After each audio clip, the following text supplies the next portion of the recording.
نحمده ونصلي على رسوله الكريم اما بعد فاعوذ بالله من الشیطان الرجیم بسم اللہ الرحمن الرحیم السلام علیکم ورحمۃ اللہ وبرکاتہ۔ سورۃ البقرہ آیت نمبر 234 سے لفظی ترجمہ۔ والذین، اور وہ لوگ، یتوفون، یہ اردو کا لفظ فوت سے ہے، ہم اردو میں بھی فوت کہتے ہیں، تو جو فوت کر لیے جاتے ہیں یہ پیسیو ٹینس میں ہے، مجہول میں ہے، کیونکہ پیش سے شروع ہو رہا ہے، اس کے سیکنڈ لاسٹ لیٹر پہ دیکھیں زبر ہے، تو جو فوت کر لیے جاتے ہیں، من سے، کم تم میں سے، وَيَذَرُونَ، اور یذرون وہ چھوڑ جاتے ہیں، ازواجن بیویاں، ازواج اسپاؤس کو کہتے ہیں، میاں اور بیوی دونوں کے لیے آتا ہے، لیکن اس آیت میں ازواج سے مراد بیویاں ہیں۔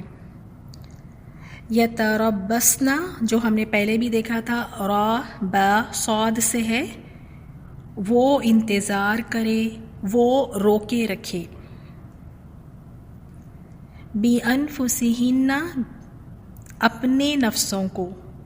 یعنی اپنے آپ کو، اربعۃ، چار، اشہرن، شہر کی جمع اشہر، اشہرن مہینے، وعشرن، اور 10، عشرہ 10 کو کہتے ہیں، اور 10، پھر اذا، پھر جب، بلغنا، وہ پہنچے، اجلہن، اجل، ہن اپنی، اجل کو اپنی، اجل کہتے ہیں فکسڈ ٹائم پیریڈ کو، تو یہاں اس آیت میں اجل سے مراد عدت ہے، تو اپنی عدت، تو لا نہیں، جناح، کوئی گناہ، کوئی حرج، علیکم، تم پر، فیما، اس میں جو، فعلنا، وہ کرے، فی انفسہن، فی میں، انفسہن، اپنے نفسوں، یعنی اپنے نفسوں کے بارے میں، بالمعروف، معروف طریقے سے، واللہ، اور اللہ، بما، بھی ساتھ، ما جو یعنی ساتھ اس کے جو، تعملون، عین میم لام سے ہے اور تا سے شروع ہو رہا ہے، تو تم عمل کرتے ہو، خبیر، خبر رکھنے والا ہے۔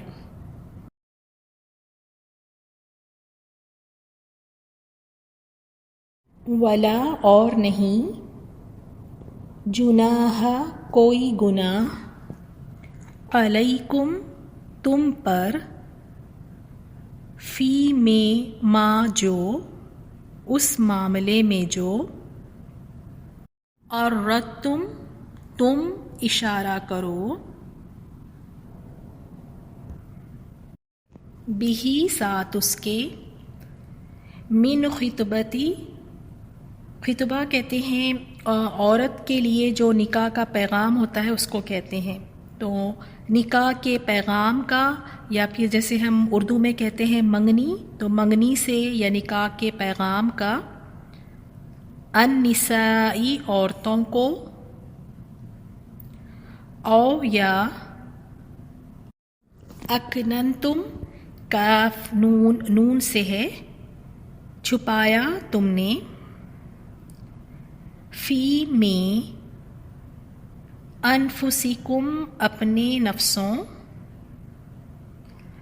علیم اللہ، جان لیا اللہ نے،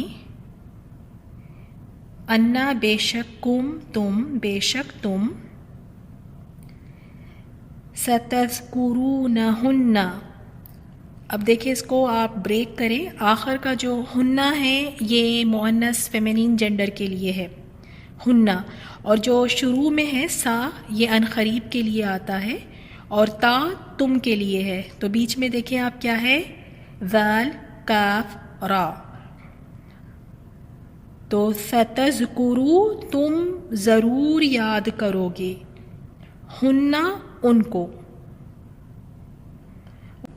ولیکن لیکن، لا تواعدوہن، روٹ ورڈ ہے اس کا واو عین دال، لا نہیں، تواعدو تم باہم وعدہ کرو، ہننا ان سے، تم باہم وعدہ کرو ان سے یعنی آپس میں، سرًا چھپ کر، الا مگر، ان یہ کہ، تقولو تم کہو، قولاً بات، معروفہ معروف یعنی بھلی، ولا اور نہ،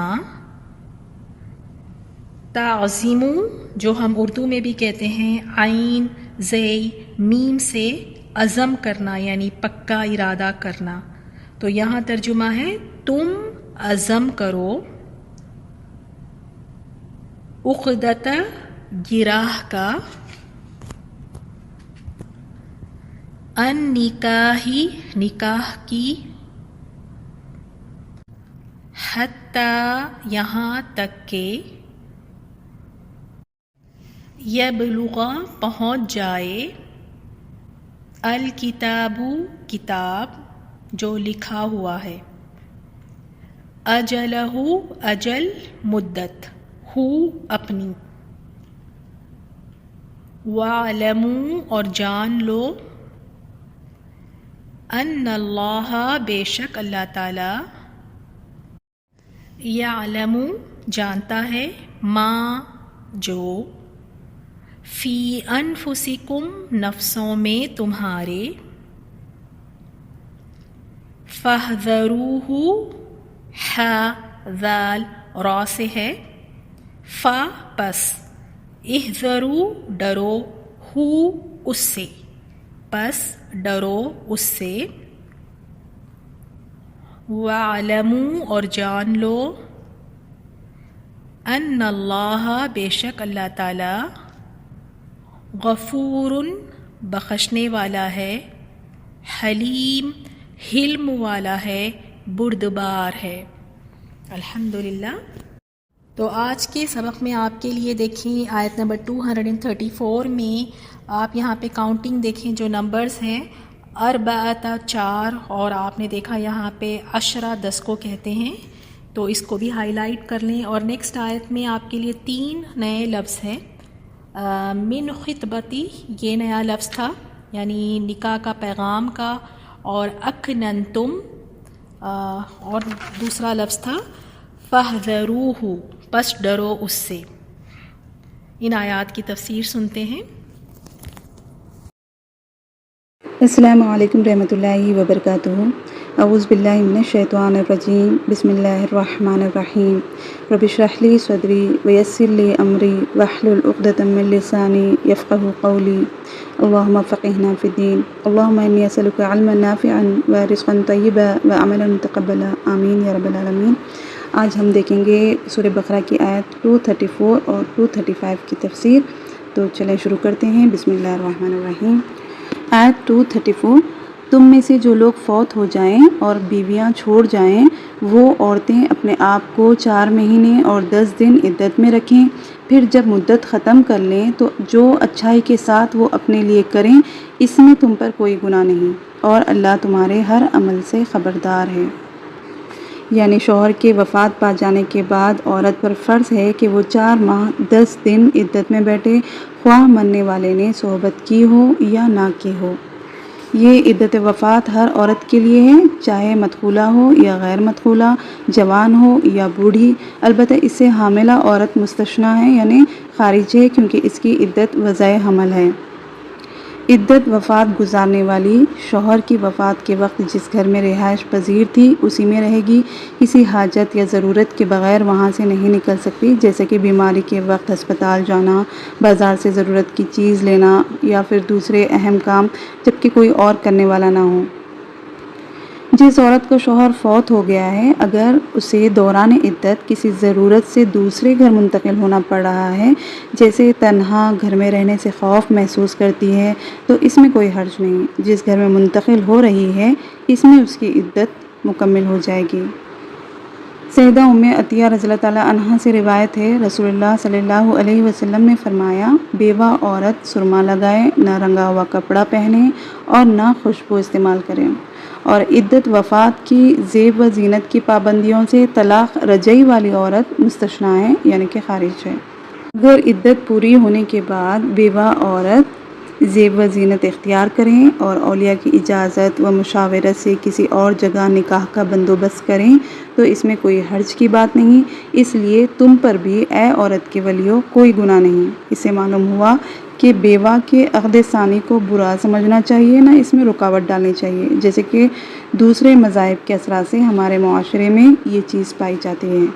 اور بے شک اللہ تعالیٰ تمہارے ظاہری، باطنی، چھوٹے بڑے سب عمل کی خبر رکھتا ہے اور ضرور تمہیں ان کی جزا دے گا۔ آیت 235، تم پر اس میں کوئی گناہ نہیں کہ تم اشارے کنائے میں ان عورتوں سے نکاح کی بابت کہو یا اپنے دل میں پوشیدہ ارادہ کرو، اللہ کو علم ہے کہ تم ضرور ان سے ذکر کرو گے، لیکن تم ان سے پوشیدہ وعدے نہ کر لو۔ ہاں یہ اور بات ہے کہ تم بھلی بات بولا کرو اور عقد نکاح جب تک کہ عدت ختم نہ ہو جائے پختہ نہ کرو۔ جان رکھو کہ اللہ کو تمہارے دلوں کی باتوں کا بھی علم ہے، تم اس سے خوف کھاتے رہا کرو اور یہ بھی جان رکھو کہ اللہ بخشش اور حلم والا ہے۔ یہ بیوہ یا وہ عورت جس کو 3 طلاقیں مل چکی ہوں یعنی طلاق بائنہ، ان کی بابت کہا جا رہا ہے کہ عدت کے دوران میں ان سے اشارے کنائے میں تم نکاح کا پیغام دے سکتے ہو، مثلا میرا ارادہ شادی کرنے کا ہے یا میں نیک عورت کی تلاش میں ہوں وغیرہ، لیکن ان سے کوئی خفیہ وعدہ مت لو اور نہ مدت گزرنے سے پہلے عقد نکاح پختہ کرو۔ لیکن وہ عورت جس کو خاوند نے 1 یا 2 طلاقیں دی ہیں اس کو عدت کے اندر اشارے کنائے میں بھی نکاح کا پیغام دینا جائز نہیں، کیونکہ جب تک عدت نہیں گزر جاتی اس پر خاوند کا ہی حق ہے، ہو سکتا ہے کہ خاوند رجوع ہی کر لے۔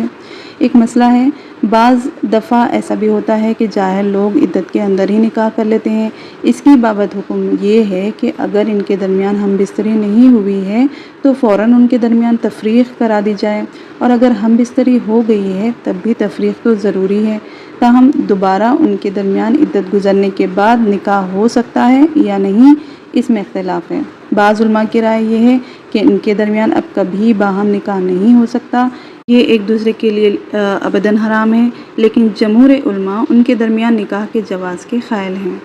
پھر آگے اشارہ کنایہ کے بارے میں ہے جس کا حکم پہلے دیا گیا ہے، مثلا میں تیرے معاملے میں رغبت رکھتا ہوں، یا ولی سے کہے کہ اس کے نکاح کی بابت فیصلہ کرنے سے پہلے مجھے اطلاع ضرور کرنا وغیرہ، یعنی کہ صاف صاف نہ کہیں۔ اور اللہ تعالیٰ تمہارے دل کے ارادوں سے باخبر ہے، اس لیے کوشش کرو کہ دل میں اللہ تعالیٰ کے حکم کے خلاف برے خیالات نہ آئیں، اس سے ثواب کی امید رکھ کر ہمیشہ بھلائی کی نیت رکھو اور اس کے عذاب کا خوف رکھ کر گناہوں سے بچ جاؤ۔ اللہ تعالیٰ غفور الرحیم ہے، وہ توبہ کرنے والوں کے گناہ معاف کر دیتا ہے، رجوع کرنے والوں کو بخش دیتا ہے، اس لیے اس کی رحمت سے امید رکھو۔ جزاک اللہ خیر۔ السلام علیکم ورحمۃ اللہ وبرکاتہ۔ والذين يتوفون منكم ويذرون أزواجا يتربصن بأنفسهن 4 أشهر وعشرا